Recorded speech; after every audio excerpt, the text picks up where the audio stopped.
You've inherited over $3 million, right? We've already started building a duplex for us to live together. I've even included the kitchen of my dreams. My mother-in-law says in a tone that's almost dreamy. I've quit my job. I'm planning to start a business with the inheritance that Ashley has received. My husband announces, looking oddly pleased. Well, wait a minute. I've told you I haven't received any inheritance yet, right? You've quit your job and you're building a duplex. What's happening? Don't lie. It's clear you've inherited. How about we take a trip before the house gets built? How about Hawaii? My father-in-law chimes in, adding to the growing confusion with my husband and my mother-in-law. What on earth are these people thinking? They want to use the precious inheritance I received from my mother and spend it on whatever they please? Even though I was filled with rage, I didn't know what to do. The story goes back a few months ago. My name is Ashley. I'm 38 years old and work as a high school teacher. I married David, an office worker who is 2 years older than me, 12 years ago. Soon after we got married, our only daughter Julie was born. And since then, my days have been filled with work and child rearing. Today is the day I'm visiting my hospitalized mother with my daughter. Oh, Grandma, it's been a while. Well, well, Julie, welcome. My mother, lying in her bed, lovingly strokes Julie's hair. Her hand is noticeably thinner, and her complexion looks poor. Next to my mother's bed stands a middle-aged man wearing glasses and a suit. As I nod towards him, he returns the nod and leaves the room. Mom, who is that man? Just an acquaintance. Don't worry about it. More importantly, Ashley, are you still doing well? And David, is he well? My mother's eyes, a shade close to blue, sparkle softly as she smiles. She met my father, who ran an import-export business overseas and came to the U.S. as his bride. Raising a child in a foreign country must have been hard, but my mother and father worked together to bring me up. One of the reasons I am able to work as a teacher today is because my mother taught me many things since I was small. I am deeply grateful to my parents, who raised me with love in a wealthy family. After my father passed away a few years ago, my mother, now alone, fell ill and was hospitalized. She transferred the business to a relative, and now she spends her remaining days quietly in the hospital. I'm fine, Mom. Is there anything you need? Just having you and Julie come to see me is more than enough. After having such a conversation and spending a good amount of time talking with my mother, Julie and I headed home. Julie talks to my mother about things that happened at school and the book she has recently read. She's at that tricky age of 10, but our relationship is good. Even if I take away my parental bias, I think she is a bright and honest child who is growing up well. We're home! Oh, welcome back! How's my mother-in-law doing? David asks as he greets us. Mom is as usual. How about you? Your seminar? Was it? Oh, I heard some good stuff. Looking forward to the next one. Recently, my husband has been attending seminars on quitting his job and starting a side business. He must want more money, but the company he works for will not top tier. It's not bad, and with my salary, we're doing just fine. I find it distasteful when he is so greedy for money, which I suppose he gets from his parents. Ever since we got married, I've been put off by his parents' excessive stinginess and their habit of begging for small amounts of money whenever we see them. So, I've been keeping my distance. They've never given Julie any Christmas gifts. Fortunately, my in-laws live far away, so we don't have to interact much. And my husband does well with household chores, so I guess it's okay. As long as I have my mother, my husband, Julie, and our modest but ordinary life, I'm content. Then, one day, I got a call from the hospital. My mother's condition had suddenly worsened, and she was in critical condition. When my family rushed to the hospital, my mother was barely breathing. Mom? Mom! Grandma? No! Ashley, I always wanted you to be happy. Cherish Julie more than anything. I love you. In the end, those were my mother's last words. My mother, who raised me with all her heart with my father. My mother, who adored Julie from the bottom of her heart. My mother's face in the coffin was peaceful, and all I could do was cry. Julie was by my side, crying with me. A little while after my mother passed away, an envelope arrived at our house. A law firm? Ashley was perplexed as she opened the envelope from an unfamiliar sender. Inside was a document stating, I have been entrusted with your mother's will, which leaves all of her inheritance to you.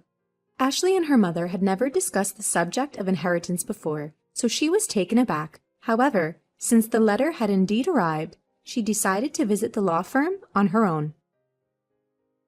Hello, I'm the attorney, Ed. The man who appeared was the middle-aged gentleman with glasses who had been present when she had visited her mother in the hospital. You were in my mother's hospital room before. Ashley questioned the man with the familiar face. Yes, we met in the hospital room, actually, from that time. I was entrusted by your mother. Hearing Ed's kind voice, Ashley found herself on the verge of tears. And then, I was shocked beyond belief. Wha? 500 million? Yes, Ashley. When your father passed away, you waived your right to the inheritance, so your mother could receive it all, right? When you add that inheritance to your mother's personal assets, even after deducting taxes, this is the amount. Your mother has named you as the sole heir. My parents had indeed been wealthy, but I hadn't imagined that they had left such an inheritance. I had never asked my parents for money after getting married and avoided the topic of inheritance as it seemed unlucky. Feeling dizzy, I realized this must be an expression of love from my mother. With that thought, I left the procedures to Ed. Your mother cared about you more than anything. She instructed me to assist you if necessary. Please feel free to discuss anything with me. Thank you. I appreciate your help. Ashley bowed her head several times to Ed and left the room. Time passed, and it was around the time of her mother's 49th day memorial service. Her husband, David, began to frequently ask about her mother's inheritance. When they had married, her father was still running his business, so David was vaguely aware that they were wealthy. Each time she asked him to stop talking about it while she was still mourning, he would fall silent, only to suddenly bring up the matter of money after some time. The worst were my in-laws. When they came to my mother's memorial service, my father-in-law said, Ashley, if you are worried about the inheritance, we can help. Hey, we've had our fair share of disputes over inheritance when unmarried siblings died. Inheritance can be complicated. If you're troubled, feel free to talk about it. That's right. Rely on us too. Yes. Having never shown any inclination to assist them before, she could only give her in-laws a vague response as they put on a knowing facade. And then, about 3 months after her mother's death, David, who had been quiet recently, finally lost his patience. Hey, have you received your mother's inheritance yet? A bad feeling swept over her. Quickly, Ashley lied. The procedures are complicated, so not yet. In reality, she had already completed the procedures, and upon Ed's advice, had deposited the passbook containing the inheritance in a safe deposit box. But it felt right to say that now. Really? But it's been 3 months since your mother passed away, right? Haven't you done the procedures yet? Yeah, so what? Well, never mind. I'm going to bed. For some reason, David headed for the bedroom in high spirits. With the nagging unease in her chest, Ashley prepared for work the next day and then headed for bed. The next day, as Ashley and Julie were cleaning up after dinner, the doorbell rang. Julie hurried to the door, and when Ashley poked her head out from the kitchen, she saw her in-laws who had dropped by unexpectedly, and David returning from work. Why are my father-in-law and mother-in-law here? It's not a big deal. Julie, go to your room. Julie glanced anxiously at us and headed to her room. What's going on? Never mind that. Ashley, we have something to celebrate today. Ed, her father-in-law, was in high spirits as he opened their fridge and took out a beer. Celebration? You inherited more than $300 million, didn't you? We've already started building a duplex house for us to live together. It even comes with a dreamlike modern kitchen. The one who spoke in the dreamy tone was her mother-in-law. What? What are you talking about? Ashley, be happy. We've decided to build a duplex house. We used half of our savings and the money that Mom and Dad have put aside for the down payment. The loan is under my name, but you can pay it all at once with your inheritance, right? Give back to the two of them. What? I quit my job. I decided to start a business using that inheritance you received. David, her husband, looked somehow satisfied as he said these words. Wait a minute. What are you talking about? I told you, I haven't received the inheritance yet. Didn't I? And what does quitting your job and a duplex house mean? Don't lie. It's clear you've inherited. How about we go on a trip before the house is built? How about Hawaii? Amidst the escalating chaos, David and her mother-in-law were getting excited, agreeing with what Ed said. Then David said, laughing scornfully, You're stingy, Ashley. We've looked into it because you kept saying you hadn't received the inheritance. You can't renounce an inheritance if you don't process it within 3 months. Whether you lied or told the truth about not processing, you still have inherited, right? That is... Considering the scale of my father-in-law's company, there must be more than 300 million, right? We'll be able to live comfortably, thanks to them. Thank you, mother-in-law. Be sure to prepare the money for the duplex house as soon as possible. And my capital, too. Seeing David speak like that made her dizzy. What on earth are these people who want to use my precious inheritance that I received from my mother as they please and indulge in luxury? Although I was filled with intense anger and was about to yell, I couldn't say a word. I was worried about Julie, who was in the other room. I'm going outside for a bit. I called out to the three of them, but they didn't hear me, happily discussing how they'd use the inheritance, and I went out without even taking my wallet. The night wind was cool, and it was then that the tears came. I went to the hilltop park where I used to come with my mother, and I cried, holding back my voice. My anger didn't subside. Feeling frustrated, and my heart was worn out from being exploited like that. My emotions were a mess. But she couldn't just say she wanted a divorce. They still had their child, Julie. Her mother's words, "Take care of Julie, above all else," came back to her, and tears spilled again. Suddenly, someone spoke to her. Surprised, she opened her eyes, and the person began to speak softly. 3 days later, she called her husband and in-laws to a restaurant with private rooms. So, you finally came back home after that day. Did you withdraw the money? Ashley, you shouldn't leave home without telling your husband. Exactly. Ignoring the words of the three people, she took out a document. It was a divorce notice, already filled out. David, I want a divorce. What? What are you saying? Her husband looked panicked, and her in-laws looked at each other. I can't go on with you anymore. What are you saying? David's face was turning red as he lashed out at her. You're leaving us after receiving the inheritance? You changed because you got the money. You miser. That's my words. Ashley snapped back. Ever since I inherited my mother's estate, you've been out of control. Quitting jobs to start a business? Deciding to live with in-laws without even asking?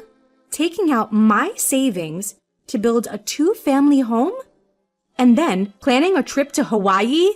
Who is the one who changed when the money came in?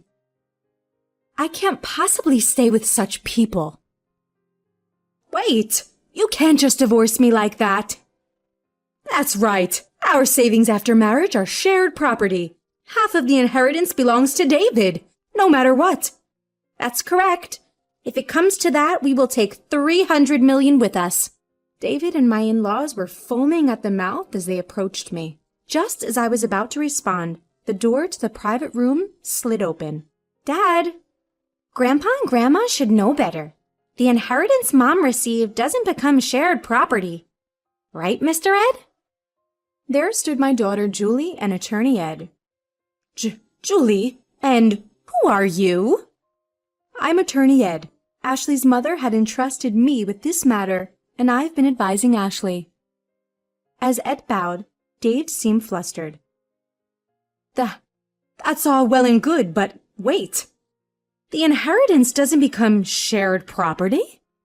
That's correct. Inherited property from a deceased parent does not become shared property, nor is it subject to division of property. What? You've got to be kidding me. Is this a mistake? That can't be. In front of the flustered three, I was taken aback. It seems that they really thought that the inheritance I received would become their property. In that case, it's even more reason not to divorce. I'll cling to you no matter what. My husband with bloodshot eyes shouted out without any regard. Stop it already! That was Julie. She continued her calm words. Since Mom suggested divorce, no. Since Mom inherited the estate, has Dad ever thought about Mom once? Grandpa and Grandma only ever talk about money. They never once mentioned me. I can't consider such people as family. David and my in-laws were taken aback. The day I was crying about my inheritance, Julie was the one who spoke up. Julie came running after me and she told me, Dad, Grandpa and Grandma are too much, trying to take Grandma's legacy for themselves. Mom, I'm on your side. Let's fight this together. With those words, I made up my mind, contacted Ed, and arranged this meeting.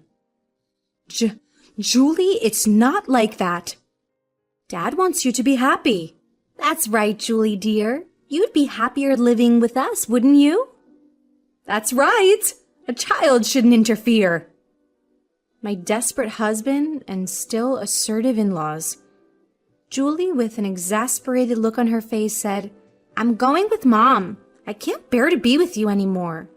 Julie said this and looked away. Anyway, we've made up our minds. Julie and I will be leaving. As I said this calmly, David got angry. Hey, I've never cheated and you can't force a divorce. I'll hire a lawyer. We'll get that money one way or another. If that's the case, I will take care of it from here. Ed spoke quietly. The issue here is whether there are grave reasons for not continuing the marriage, quitting his job, using the household savings without permission, deciding to live together, and Julie saying she can't bear it. There are various points we can argue. Moreover, your daughter recorded the sound of all of you begging for Ashley's inheritance. That should also serve as evidence. Damn it. David slumped and my in-laws turned pale. After seeing that, Julie and I left the restaurant. A year later, thanks to Ed's efforts, my divorce with David was finalized. Julie and I moved into the house my mother had lived in. But there were several times when we received letters saying, I love you, come back. And David was seen loitering near Julie's school, so we asked Ed to apply for a restraining order. After that, it was quiet. According to the rumors, they actually did build a two-family home. My already retired in-laws had to work in a factory, and although David looked for work, he couldn't find any and is now doing manual labor. I heard from the neighbors that there were constant arguments in the new two-family house. Because of their troublesome fights, they've become disliked by everyone in the neighborhood. Julie and I are still living peacefully, helping each other. A while ago, Julie said, I want to study abroad in the country where Grandma grew up. So, to cut ties completely with my ex-husband, we made up our minds to move overseas. We used a bit of my mother's inheritance, but I'm sure she would be pleased. Now, Julie seems to be enjoying school every day, and I've started working as a teacher there. I hope these peaceful days continue.